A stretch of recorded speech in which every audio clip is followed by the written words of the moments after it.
Alors, bonjour. On va faire un petit rappel de ce qu'on avait vu la dernière fois. On avait un formulaire FRM étudiant sur lequel vous avez les ondes de saisie, des radiobotones sur le sexe, sur la situation familiale, la date de naissance sur un date time picker, un data grid pour afficher les données, soit après l'ajout, après la mise à jour ou après la suppression. On avait le bouton ajouter, si je clique dessus, on avait instancié un objet étudiant, on avait rempli ici, et on a utilisé l'objet ADO, on a utilisé la méthode connectée dans une classe ADO que j'avais créée la dernière fois, dans les vidéos précédentes. Mais cette partie-là, moi je trouve qu'il ne devrait pas rester ici sur l'événement. L'ajout d'un étudiant devrait être dans la classe étudiant. Alors voilà ce que je vais faire. Je vais faire CTRL X, j'enlève cette partie-là et je vais aller dans ma classe CLS étudiant. Alors dans ma classe CLS étudiant, j'ai les attributs, j'ai les constructeurs, j'ai les accesseurs que j'avais déjà créés. Regardez, mais ici, je vais me placer ici et je vais créer une méthode dans la classe étudiant qui s'appelle ajouter. Regardez, alors je fais public void. moi ce que je vais faire pour savoir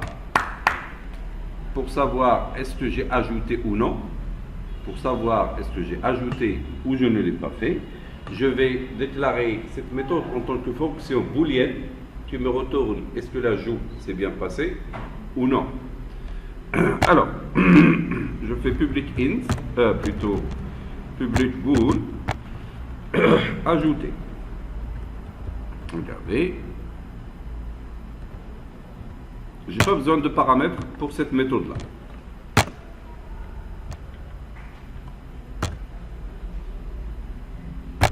Je n'ai pas besoin de paramètres. Regardez. Je vais utiliser la DO, le connecter, la connexion. Qu'est-ce qui va changer ici?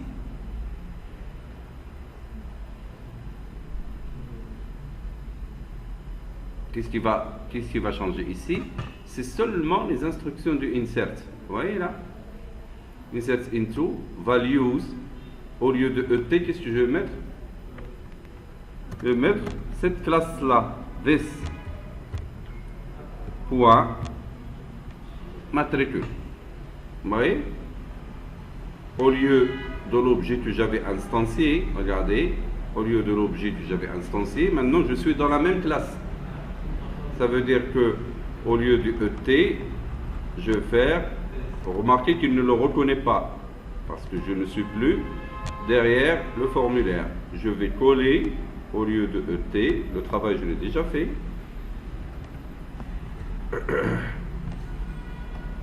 Regardez, voilà, je fais au lieu de ET, je fais this. Mais c'est une introduction un petit peu à la gestion d'erreurs. Maintenant, s'il insère et tout va bien, il va me retourner 1.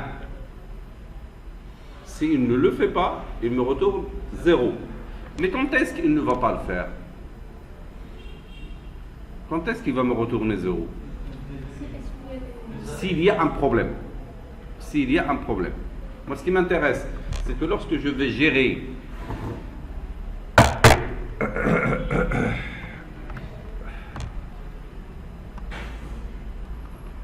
alors, moi, ce que je veux savoir, parce que ici, ajouter, elle est dans la classe. Comment moi, quand je clique sur le bouton ajouter, je vais savoir est-ce qu'il l'a fait ou il ne l'a pas fait? Il me faut quelque chose, un retour de cette méthode-là, qui me dit, pour que je puisse afficher le message ajout effectué avec succès. Alors voilà ce que je vais faire. Je vais faire la gestion des exceptions. Je vais l'utiliser pour cette raison-là. Je fais try. D'accord? Je vais lui dire tu mets cette partie de code là. Tu mets cette partie de code là. Tu gères l'exception sur ce code. Ça marche? Qu'est-ce que je vais lui dire? Si tout va bien, catch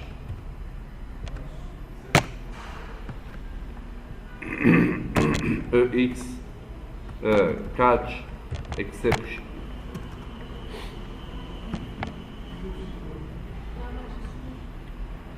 Hein?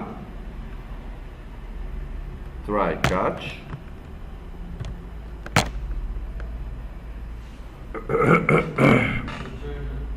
Hein? Return. Qu'est-ce qu'il me retourne? On va se mettre d'accord. Si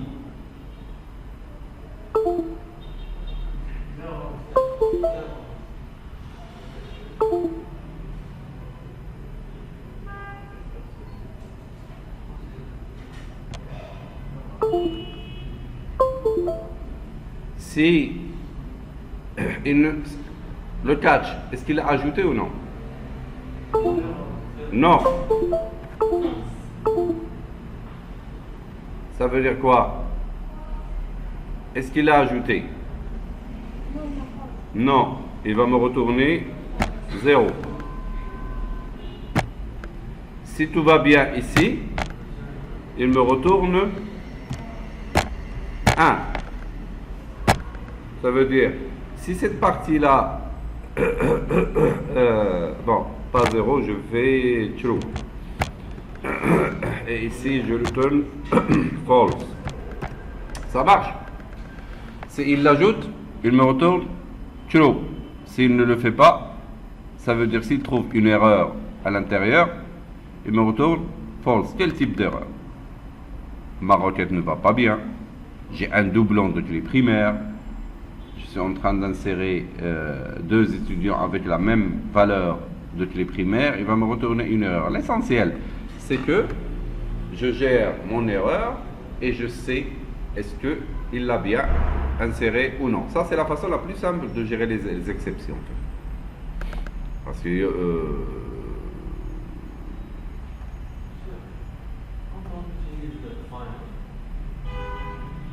finally, on va en parler.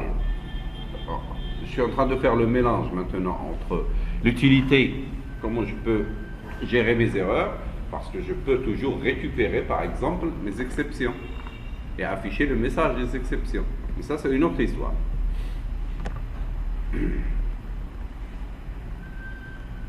Alors, je vais retourner sur mon formulaire. Et je vais faire ajouter ici. Qu'est-ce que j'ai fait? J'ai instancié mon objet qui s'appelle ET. Regardez, il est là. Je l'ai rempli. Et qu'est-ce que je fais ici?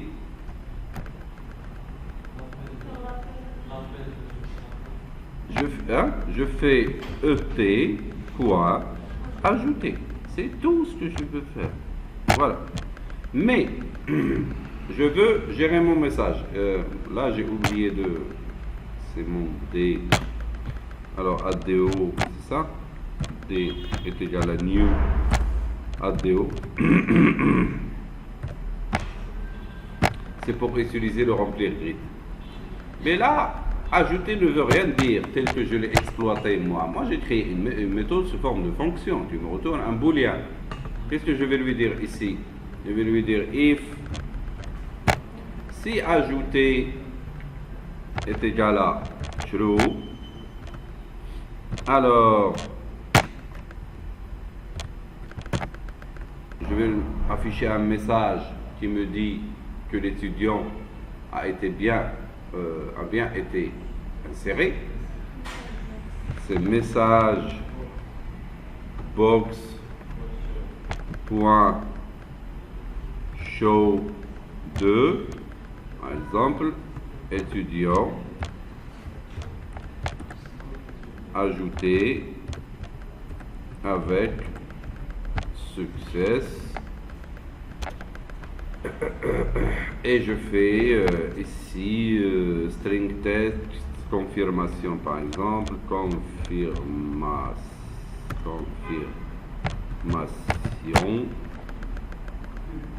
je crois que c'est du texte ici, je vais voir qu'est-ce que ça donne après, point virgule. Sinon, ici, else, quoi, j'ouvre une accolade, et ici, je vais faire copier-coller, ici, étudiant, erreur, par exemple d'ajout, et ici, avertissement par exemple, et je vais voir. Ça marche? Alors je vais provoquer l'erreur pour savoir est-ce que ce que je dis est vrai. On y va.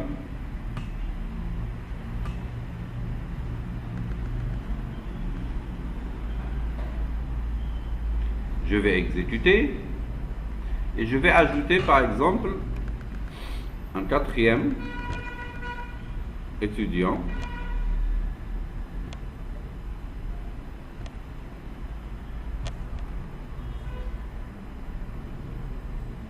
féminin.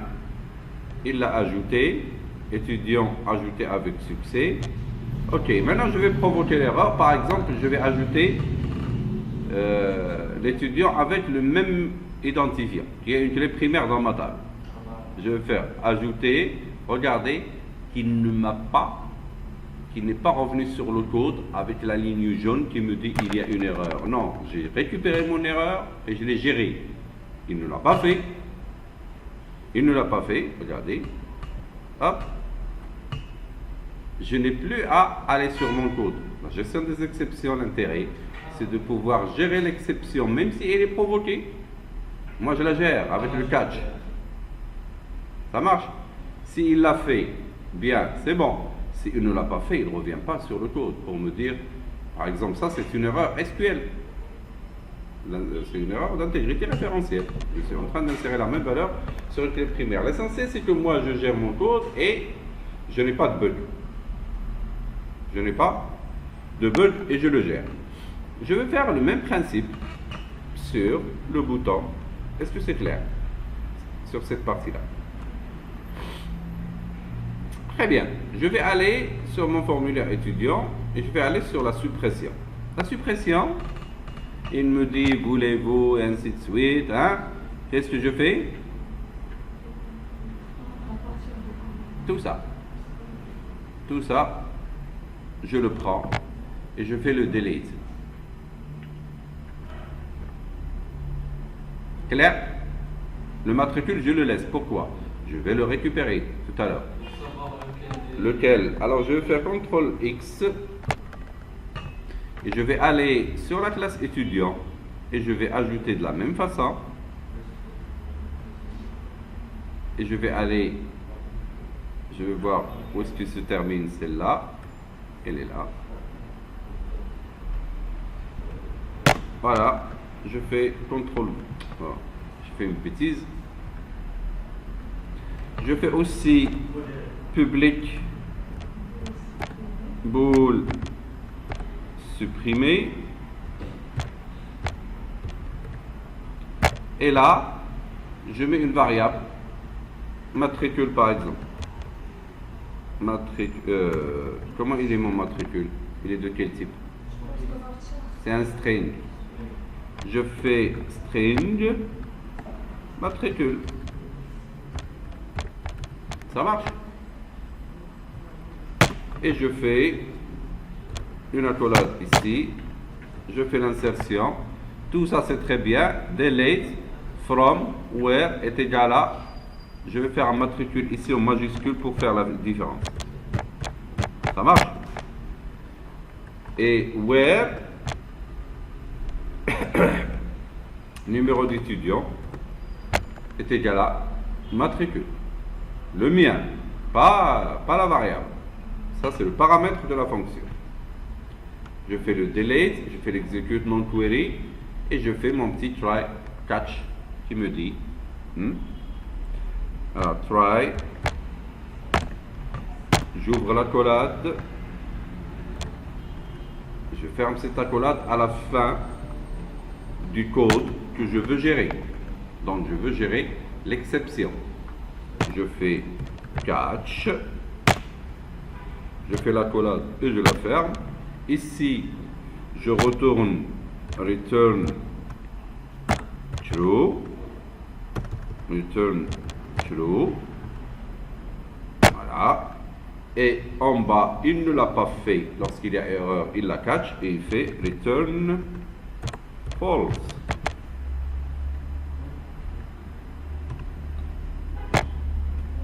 C'est tout ce que j'ai à faire. Je suis en train maintenant de garder ma classe étudiant avec une certaine autonomie. Toutes les actions qui peuvent se faire sur l'étudiant, on a parlé au début de l'orienté objet, on a parlé de l'encapsulation. L'encapsulation, c'est que propriétés, attributs et méthodes, on les regroupe dans la même classe. Ça veut dire toutes les informations sur la classe et les attributs, sur l'objet, sur l'étudiant, qui sont dans les attributs, et tout traitement qui peut se faire sur l'étudiant, il est dans l'étudiant. Lorsque je veux modifier, je vais aller sur l'étudiant et non pas chercher dans les formulaires où est-ce qu'il est mon code d'ajout ou de modification ou de suppression. On y va. Alors, si je clique sur modifier, sur supprimer ici, voulez-vous supprimer et tout, là, qu'est-ce que j'ai fait? J'ai récupéré le matricule et ici je fais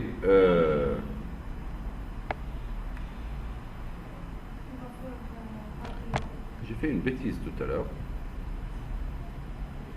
dans l'ajout. Je crois que j'ai fait une bêtise. Non, c'est bon, je l'ai. Suppression, pas de problème. Et ici dans mon code, je vais instancier l'objet. Et qu'est-ce que je vais faire? Je vais faire et.supprimer. Mais supprimer de quoi? Il me demande matricule. C'est celui-là qui est en minuscule. C'est une variable que j'avais remplie. Je le mets comme ça. Et ma suppression. Ici, pour remplir le grid, je dois aussi faire ADO D. Alors ça, vous allez le trouver dans les vidéos précédentes, comme on avait travaillé. D est égal à new ADO. Voilà. Ça, c'est une autre histoire. Mais je reste sur mon matricule ici. Qu'est-ce que je fais? Je fais ici, comme j'ai fait pour l'ajout, if et supprimer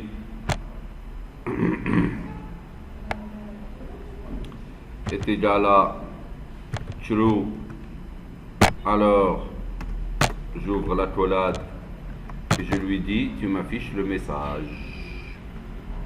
Étudiant est supprimé, il est là. Supprimé avec succès, ici, voilà. Et dans le else, qu'est-ce que je fais? Else, j'ouvre l'accolade et je la ferme. Le else, ce qui n'est pas est égal à 0, je fais ici erreur de suppression.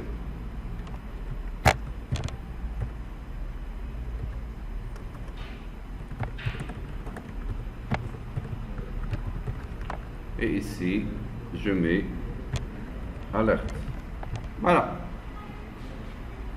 Et après, le code, il reste pratiquement le même.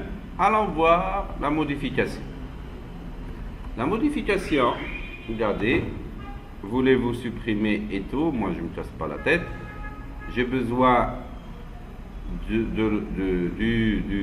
nouveau objet. Regardez, j'ai rempli le nouveau objet. Et qu'est-ce que j'ai fait? J'ai testé ce matricule. L'étudiant matricule, new étudiant. Ça, ce sont deux variables ici. j'ai une méthode trouvée que je vais chercher quand même atteindre la définition. De quoi j'ai besoin? J'ai besoin d'une table, d'un champ et d'une valeur. Tout ça, c'est très bien. Alors, je vais revenir sur cette modification-là et je vais voir quel bout de code je vais prendre.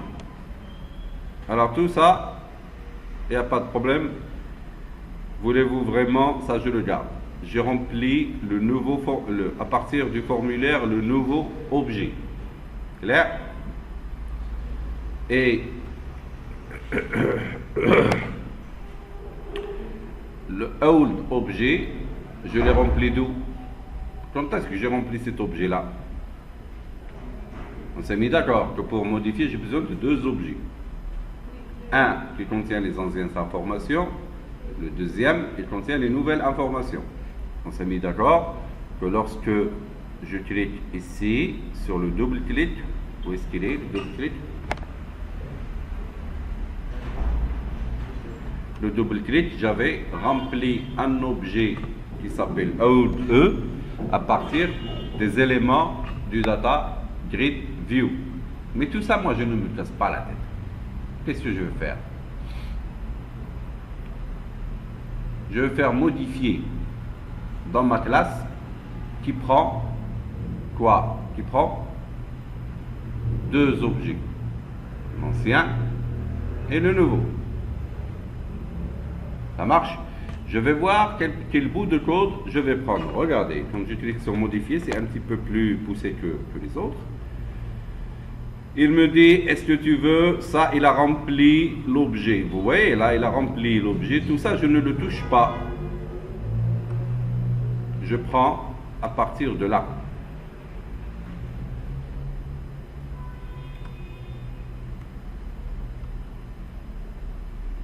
Je prends de là. Ça même ça, je ne le prends pas. Pourquoi? Parce que je ne veux pas afficher des messages box qui sont des objets Windows. Parce que ma classe, elle peut servir pour un formulaire Windows comme elle peut servir pour un formulaire web. Rien ne m'empêche de faire les deux. Alors évitez, lorsque vous traitez des données au niveau de la classe, de n'importe quelle classe, évitez des objets propres à un outil. Je ne vais pas afficher un message box qui existe dans le formulaire Windows et qui n'existe pas dans le formulaire web. Pourquoi le faire? Alors je ne fais que les traitements de données. Tout ce qui retouche, je le laisse derrière l'événement. Alors je vais prendre cette partie-là. Regardez. Je vais prendre cette partie-là et je vais la ranger. Je vais aller sur ma classe étudiant et je vais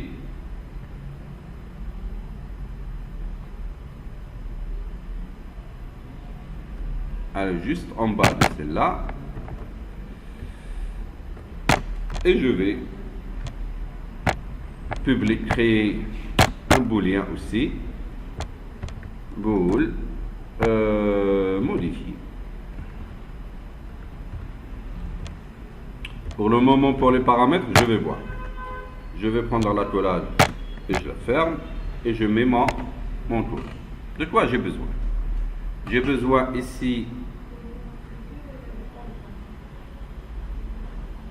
je dois instancer mon objet, ADO D est égal à new ADO, j'ouvre, je ferme et j'instancie. Après, regardez, là,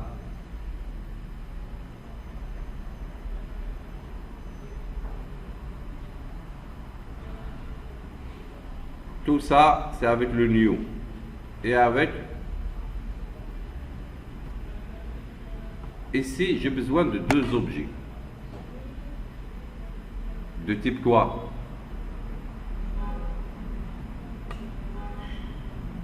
Je suis dans la classe. J'ai besoin de deux objets. Je fais CLS étudiant nouveau.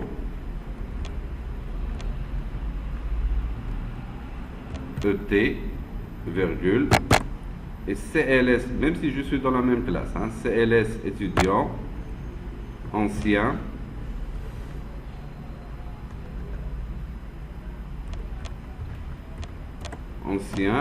étudiant. Ce sont deux objets de type CLS étudiant. Qu'est-ce qui va changer dans... vous suivez s'il vous plaît. Qu'est-ce qui va changer dans mon code? Tout ce qui est new, ici new E, je vais le remplacer avec nouveau étudiant. Nouveau étudiant. Moi je le fais exprès pour faire la différence. Voilà. Nouveau étudiant.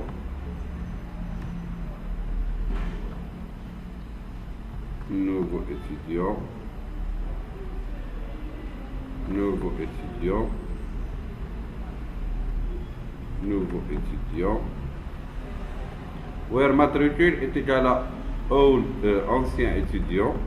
Je le prends. Where matricule est égal à, voilà, celui-là, ancien étudiant from. Et tout ce qui reste, il est tranquille. Maintenant, je vais faire un try catch. Un try. Je vais faire la coulade. Je la ferme.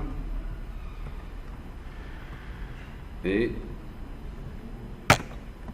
ici, qu'est-ce que je retourne? Return true, virgule, et catch. J'ouvre la collade et je la ferme. Ici, je fais tout simplement return false. Ça veut dire qu'il ne l'a pas. S'il y a erreur,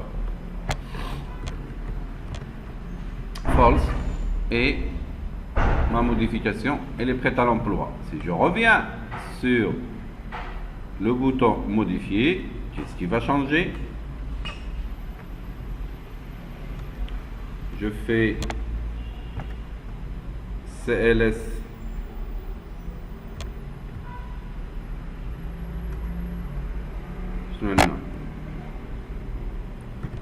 CLS étudiant ET est égal à new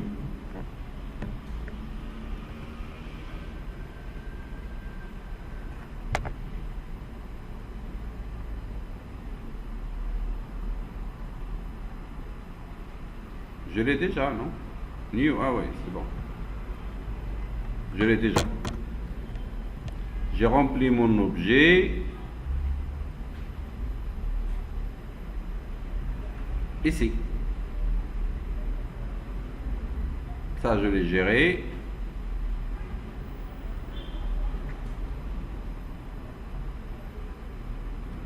Ici, qu'est-ce que je dois faire?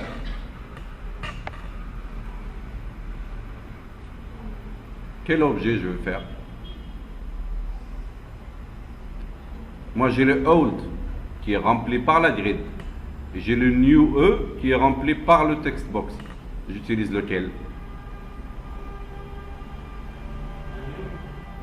Le new, puisque je suis dessus. Regardez, même si je l'avais rempli, déjà, point, modifier, j'ouvre la parenthèse. C'est quel nouveau? Lui-même, virgule, virgule, l'ancien où est-ce qu'il est? Hein? Regardez que là, en haut, juste en haut, dialogue result, où est-ce que j'ai récupéré l'ancien numéro? Il est dans le data delete view. Le deuxième objet, où est-ce qu'il est? Je l'ai rempli où? Nulle part. Je vais aller ici. Dans le double-clic sur cette... voilà, il est là. Il est là. Je reviens. Je clique sur le bouton modifier. Et je reviens sur... cet objet-là, où est-ce qu'il est? il est là, il attend. Je lui donne l'objet, ça marche. Clair? Tout ce qui est message, texte, bon, je le laisse derrière le formulaire. Tout ce qui est traitement, je le mets dans la classe. Je vais exécuter pour voir est-ce que ce que je dis est vrai. On y va. Je double-clique. Ici, qu'est-ce qu'il y a dans Hold? Il y a 4. Je vais faire 5. Je vais faire quelque chose ici et je fais modifier. Voulez-vous vraiment modifier? Je fais oui. Modification effectuée avec succès. Ça marche. Tout va très bien. Ça marche? Alors, ce que j'ai fait, c'est que j'ai modifié le code que j'avais, sur lequel j'avais travaillé. Moi, j'ai cette habitude-là. Lorsque je veux centraliser du code, je le travaille derrière le formulaire puisqu'il m'aide. Et après, je reprends le code et je le mets là où il faut qu'il soit. Alors là, on a créé une classe digne de ce nom, CLS étudiant. Là où je peux, regardez, là où je peux avoir des attributs, des constructeurs, des setters et des méthodes d'ajout ici, de modification, plutôt de suppression, qui a besoin seulement du matricule, et de modification, qui a besoin de 2 objets, l'ancien et le nouveau, et je remplace l'ancien par le nouveau au niveau de ma table CLS étudiant. Alors je vous laisse le temps de faire ça, mais faites-le avec un copier-coller.